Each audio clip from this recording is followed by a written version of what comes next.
11 de abril de 1971. El danés Henning Albert Boilesen sale de su casa como todos los días. Boilesen forma parte del grupo de empresarios que financia el terrorismo de Estado en Brasil y mantiene una relación cercana con los represores. Suele presenciar sesiones de torturas. Esa mañana lo asesinan en la calle. Desaparece una pieza en el tablero. Pero en Brasil, la relación entre la dictadura y el poder económico continúa.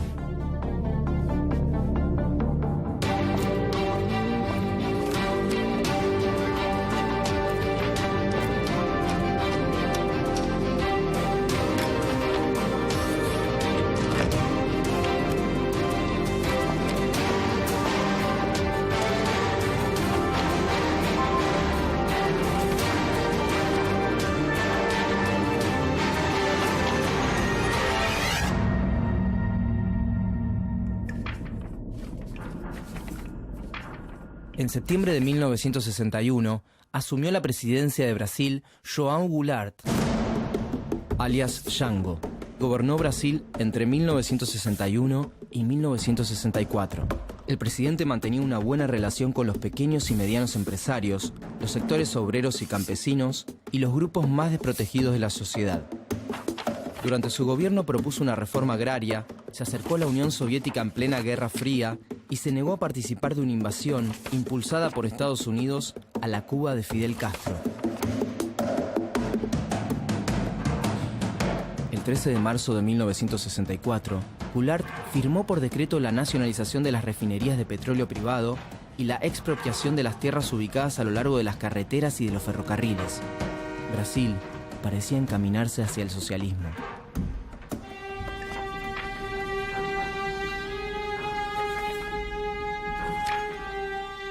Seis días después, 500.000 personas se concentraron en São Paulo para manifestarse en contra del gobierno en la Marcha de la Familia con Dios por la Libertad. Las clases media y alta temían al avance del comunismo, pero la convocatoria a la marcha no fue espontánea. Detrás de la organización estaba la CIA. En este escenario, el 25 de marzo, la Marina inició un motín encabezado por José Anselmo dos Santos, alias Cabo Anselmo. Nació en Itaporanga de Ayuda el 13 de febrero de 1942. Años más tarde, durante la dictadura, se infiltró en la guerrilla y entregó a decenas de militantes populares, incluso a su propia esposa. El Cabo Anselmo lideró el reclamo de 2.000 marinos de Guanabara que exigían un aumento salarial. El levantamiento llevó a los altos mandos a cuestionar cada vez más al presidente. El golpe de Estado estaba cerca.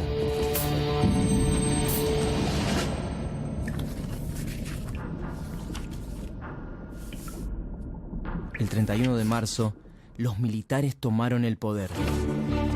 Las Fuerzas Armadas, apoyadas por los gobernadores de los estados más modernos, la Embajada norteamericana y el Parlamento, obligaron al presidente a exiliarse. Goulart abandonó el país y viajó a Uruguay. Lejos, en Estados Unidos, el secretario de Estado adjunto para los asuntos interamericanos, Thomas Mann, festejaba.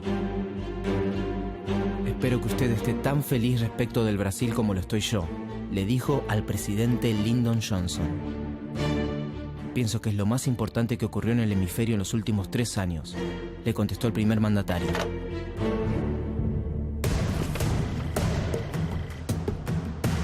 Dos semanas después, asumió la presidencia de Brasil el primero de los 5 generales que ocuparon el poder durante 21 años, Humberto Castelo Branco. El mariscal nació en Fortaleza el 20 de septiembre de 1897. Fue uno de los líderes del golpe militar. Caminharemos para frente com a segurança de que o remédio para os malefícios da extrema esquerda não será o nascimento de uma direita reacionária. Después de tomar el poder, los militares brasileños siguieron convocando al pueblo a votar. Podían participar de los comicios solo 2 fuerzas: la Alianza Renovadora Nacional, ARENA, que representaba al oficialismo, y el Movimiento Democrático Brasileño, MDB, que agrupaba a los opositores. Quedaban excluidos del juego electoral los políticos señalados como peligrosos para la seguridad nacional. A diferencia de otras dictaduras, el régimen potenció la industria en vez de destruirla. Frente a una América Latina en crisis, entre 1968 y 1973, el país se transformó en la octava economía mundial. La dictadura presentaba sus logros como el milagro brasileño. Pero la contracara del éxito fue la miseria y el hambre. Brasil aplicó un plan de ajuste dictado por el Fondo Monetario Internacional que mandaba a enfrentar la inflación a través de una reducción en los salarios.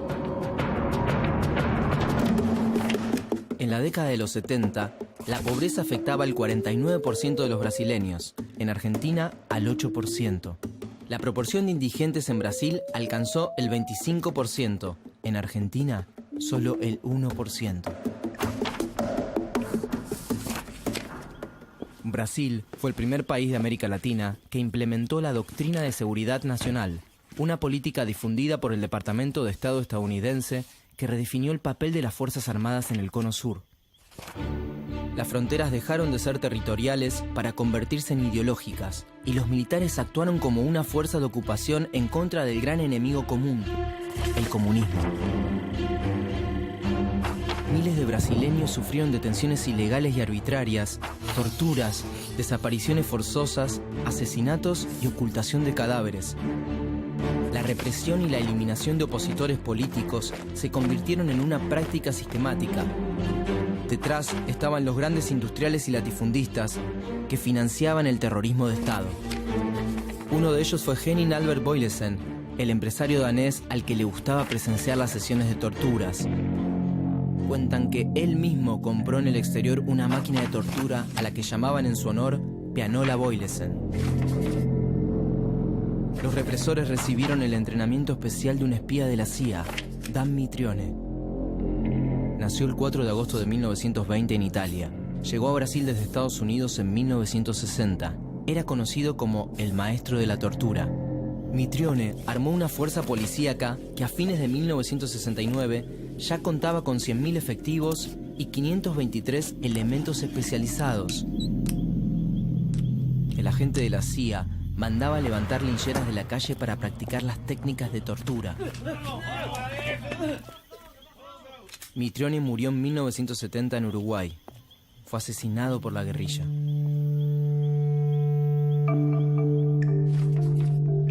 Desde 1973, la crisis internacional del petróleo, la falta de inversiones y el aumento de los precios de los hidrocarburos se hicieron sentir sobre la economía brasileña. El apoyo de los empresarios comenzó a diluirse, pero además la oposición tomó un nuevo impulso. Para esa época, grupos de izquierda formados por miembros de la clase media decidieron enfrentar a la dictadura brasileña a través de la lucha armada. La dictadura respondió con más represión.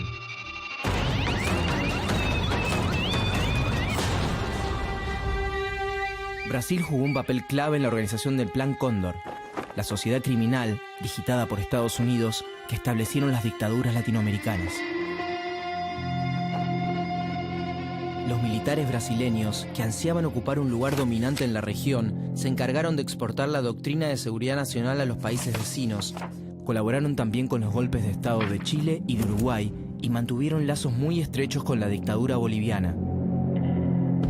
Entre 1978 y 1979, las fuerzas de seguridad de Brasil y de Argentina planificaron el operativo Murciélago. Su objetivo era eliminar a los militantes montoneros que regresaban de manera clandestina a la Argentina.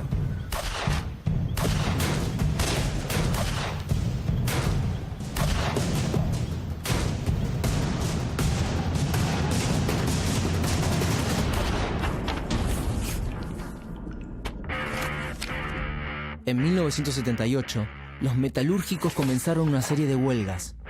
Pedían la recomposición de su salario, pero también cuestionaban la alianza entre los empresarios y el Estado Nacional.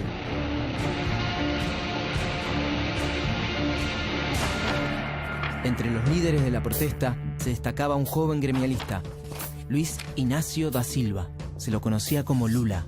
El dirigente sindical nació en Caetés el 27 de octubre de 1945.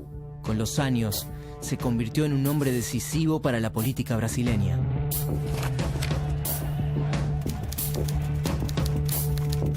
E a serviço das multinacionais foi implantado nessa terra o fundo de garantia por tempo de serviço para fazer o patrão mandar o trabalhador embora com muito mais facilidade.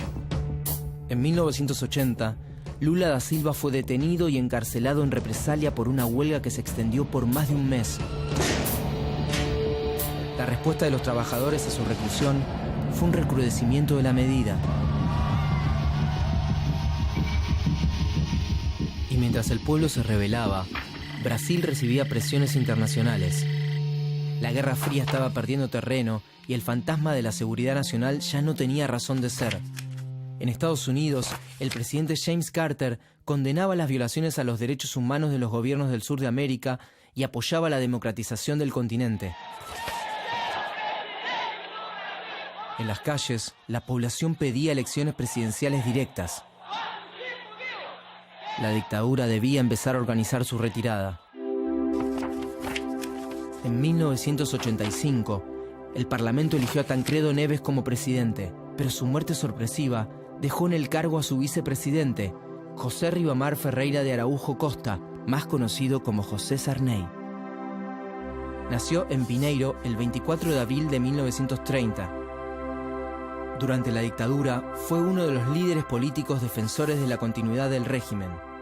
Bajo su presidencia se dictó una ley de amnistía que incluyó a todos los presos políticos, civiles y militares. Sarney dictó una nueva constitución, pero no se modificó el poder de las Fuerzas Armadas brasileñas. En la actualidad, esta Carta Magna continúa vigente. Brasil tuvo que esperar 4 años más para lograr las elecciones directas. En 1989, millones de electores que jamás habían votado a su presidente eligieron como primer mandatario a Fernando Collor de Mello.